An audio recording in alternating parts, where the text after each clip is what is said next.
Coming up on this edition of Southwest TV News. 2014-15 was another busy year for the Chinook School Division in Southwest Saskatchewan, and the highlights were discussed at their annual general meeting. It's a parent's worst fear. A child goes missing, and a frantic call to the local RCMP, friends, and family starts the process of the case. Glenna Switzer is a familiar face in Southwest Saskatchewan, and after many long years of hard work, she's released her first CD, a long time coming.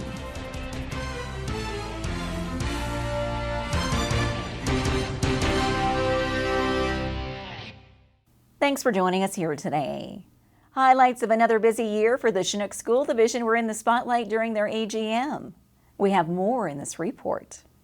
2014-15 was another busy year for the Chinook School Division in Southwest Saskatchewan, and the highlights were discussed at their annual general meeting.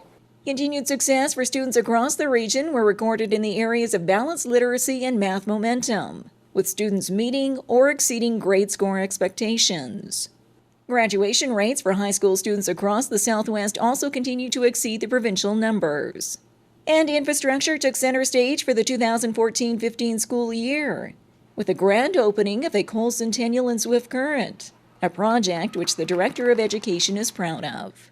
I came to Swift Current in '02, and it was just 1 year later that we got a letter from the ministry saying, yeah, we think you should probably look at what a replacement of Omen's School could possibly be, and we'll give you $5,000 to start. And so here we are, 13 years later, and we finally have a new school. So that's really fulfilling.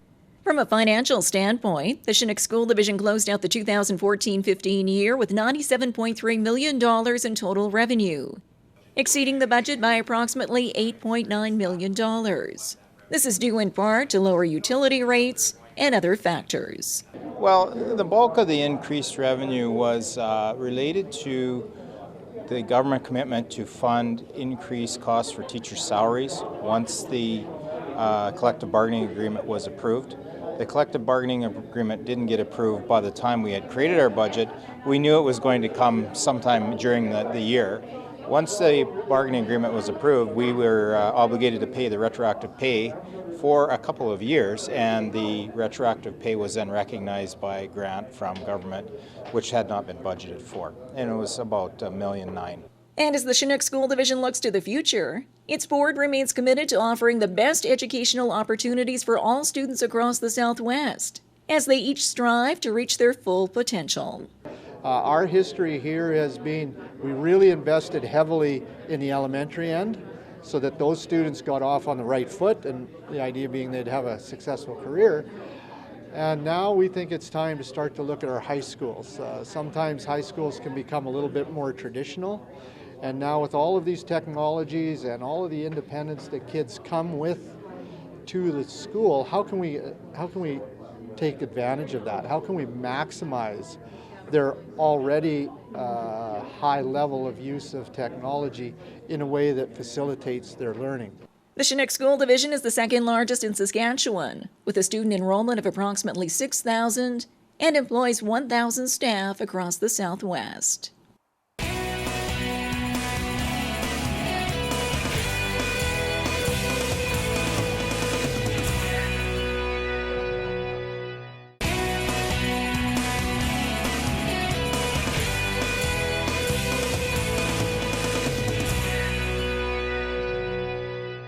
Police are encouraging parents and caregivers to keep an updated identification profile of their children. We find out why in this report. It's a parent's worst fear. A child goes missing, and a frantic call to the local RCMP, friends, and family starts the process of the case. To help the police with their investigation is a thorough description of the child, where and when they were last seen. A process which can be made much simpler through this unique kit, available through Child Find Saskatchewan. So the services that we're providing here are to start off the booklet with a set of fingerprints and a photograph. The booklet is something that parents take home. We're not collecting any data ourselves. It's just to be able to assist the parents. So inside the booklet, it's quite handy because there's room for 4 pictures. So over the years or even in 6 months, a child can change significantly. So if a child goes through some changes, they can update the booklet with a height and weight description. As well, there's some really handy information for us or for the parents in regards to where they live, who their doctor is, what school they attend, perhaps even who their dentist is. And it's a record that they can permanently keep. The kits were made available to parents at the recent citywide registration in Swift Current, with many children participating in the documentation process at the city's RCMP booth. What I find most useful is sometimes we get kids that maybe haven't made it home from school on time, and we might get a phone call to assist a family in locating a loved one. So when that happens, it can be a very stressful moment for family, obviously. So this booklet just creates a little bit more ease for the family in being able to provide us with the information we need quickly. More information on the Child Find Identification Kits are available through your local RCMP or any Lions Club.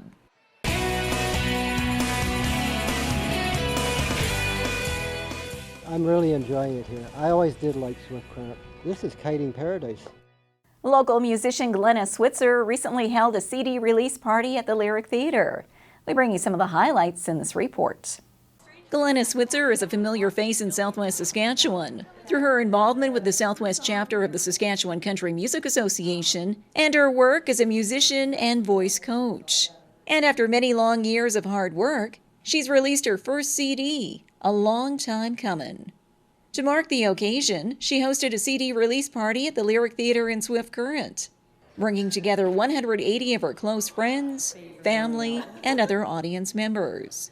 Having grown up on a farm south of Central Butte, Switzer says music has always been a part of her life, and it was only natural that one day she would release her own album. And I was an only child on the farm, and I loved the records that my parents bought for me, and they became my best friends. I really liked Glenn Campbell. That was my first record.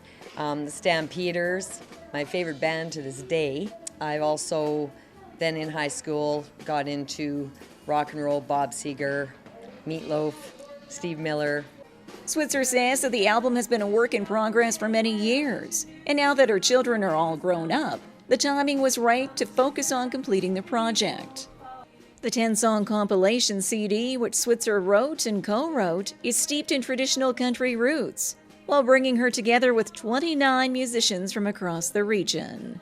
Well, I built the Southwest chapter of the Saskatchewan Country Music Association. I'm the founder, and I always wanted to build a community of musicians that helped each other, and I'm a fan of a lot of people, so it just gave me an opportunity to play with these people. And with her CD already a hit with fans, Switzer has ordered another round of copies, which are available during her scheduled performances on the road or online. The next stop for Glenna Switzer is the annual SCMA Awards weekend in Saskatoon later this month, where she's nominated for Keyboard Player of the Year.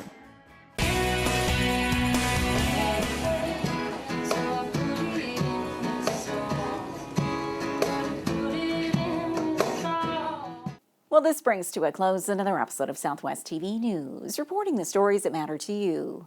We always welcome your news tips.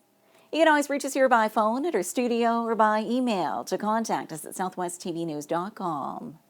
Also, be sure to join us daily online for the latest news from across Southwest Saskatchewan and so much more at MyLocalTV.ca. And be sure to follow us on a range of social media. Thanks for joining us here today. I'm Carol Andrews.